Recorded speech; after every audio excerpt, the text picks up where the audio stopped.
Hello everyone. We all are going through bad times. During this pandemic, this epidemic, we all have to make social distances for our health, for our safety.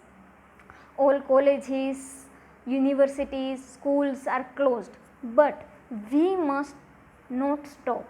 The show must go on.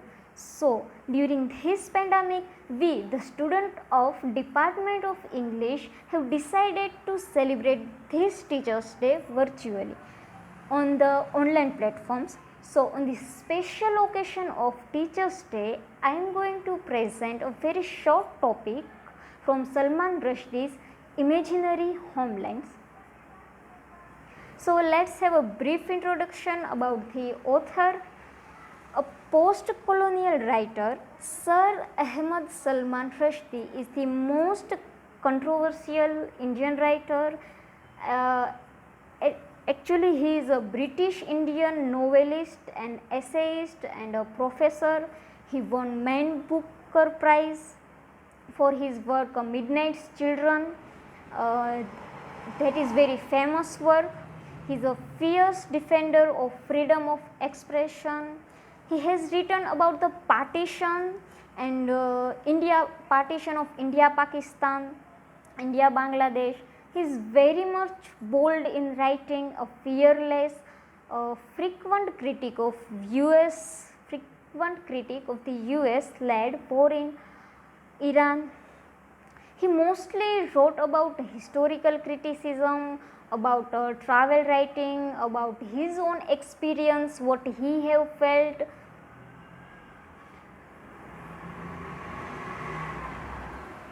So, his most famous works are Midnight's Children Dream, which is published in 1981. This is very controversial in India and very famous in West. The Satanic Verses, which is published in 1988, and for which he was accused of blasphemy against Islam. He has written something against about God. So the Islamic or Hindu are blasphemy against him. So let's have a look on Imaginary Homelands. So it is a collection of essays published during this is a collection of essays which is published during 1981 to 1991, and it is originally the collection of essay Imaginary Homelands is originally published in 1991, and it propounds an anti-essentialist view of place, as Salman Rushdie is from India, but Indians look at him as an outsider. So India, the land, has become the imaginary homeland for him.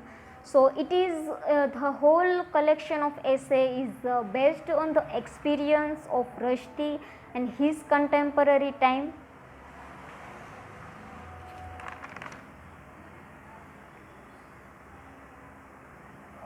So the collection of essays Imaginary Homelands is divided into 6 sections. The first is Midnight's Children, which won the Man Booker Prize. Second is about politics of India and Pakistan. Third is Indo-Anglian literature is presently is excellent shape. The fourth one is primarily deals with movie and television. The fifth one, experience of migrants and Indian immigrants to Britain, is contains 5 pieces about the experience of migrants, primarily Indian migrants to Britain. He wrote about the peoples who are migrants from India to Britain. And the sixth one is a reflection of teacher foot election.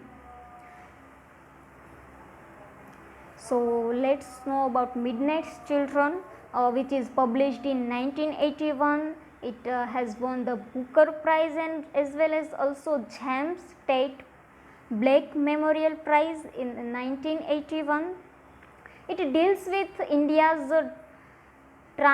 transition and partition in 1947. It deals with a story of Salim and Shiv, who born on 15th August midnight.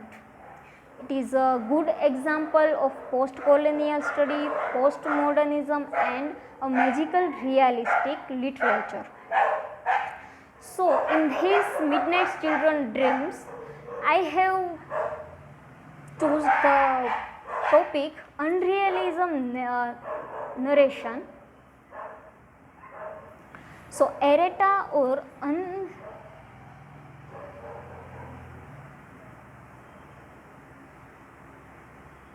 अरे यार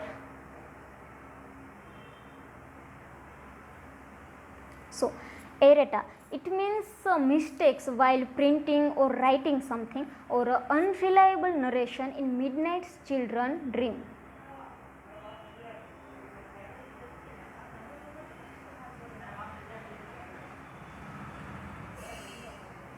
So the story is told by the main protagonist Salim Sinai. He is the hero, we can say, and he narrates the whole story about his own experience and his life.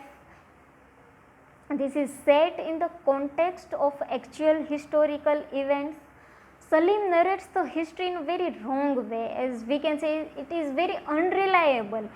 He has given so many events which is very wrong, and people raised so many questions against it. So we can see that Salim narrates that the Ganesha sat at the feet of the poet Valmiki and took down the Ramayana. But when we know about the fact, the Ganesha, the elephant headed god, according to Hindu mythology, Ganesha sat at the feet of the bard Vyasa and take down the entire text to the Mahabharata. So contradictorily, we can find paradox, what the fact or myth is and what the narrator is telling us about Ganesha and all this. And next he is told about Bombay's city's patron goddess, about Mumba Devi has fallen out of favor with contemporary Bombayists. The calendar of festivals reveals her decline. But when we know about the truth, that people ask questions that where is Mumba Devi's day? The calendar of festivals includes a perfectly good Mumba Devis. So why Salim is telling about all this? So there is a vast difference between what he is saying and what actually it is. So people are asking question, and not just about these things. He have give so many events which is very wrong. He said about Lata Mangeshkar have been heard singing on All India Radio as early 1946.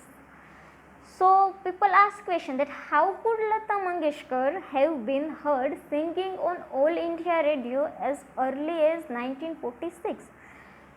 Then why does Salim allege that brand of cigarettes, State Express 555 is manufactured by WD and HU Wills?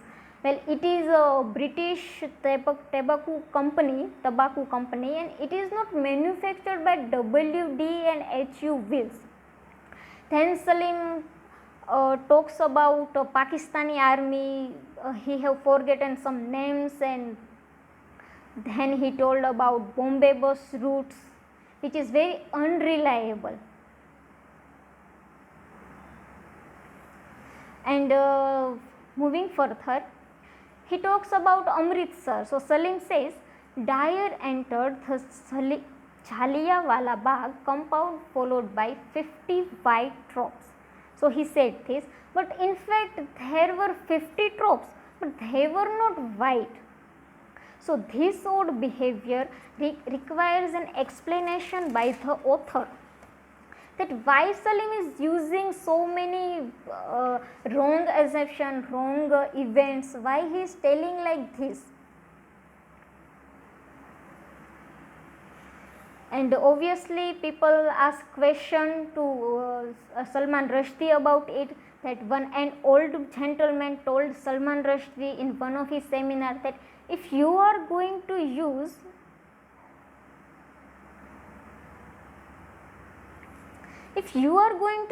Hindu tradition in your story, Mr. Rushdie, don't you think you could take the trouble to look it up? So Salim is very unreliable narrator. So we think that he is maybe stupid or less.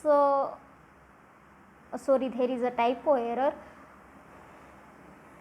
And unconventional, unreliable narrators, and a little stupid, less able to work out what is going on around them than the reader. And we can see the narrator's faulty vision, which is not acceptable. So people raised question that why did he have so many wrong ideas. So if he is, so we can assume that if he is a stupid narrator, he know nothing about what is happening around him, then why all this errata? This is a printing mistake said by Salman Rushdie in his all seminars and events, that this is his mistakes, but so many mistakes he made in this.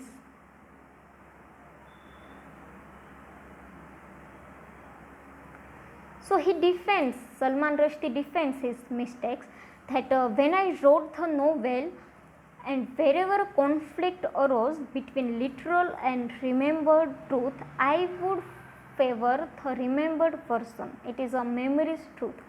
So we cannot consider as a historical fact, it is very fictional, and he is more reliable on what he have remembered, not what the truth is. So it is all about a memory's truth.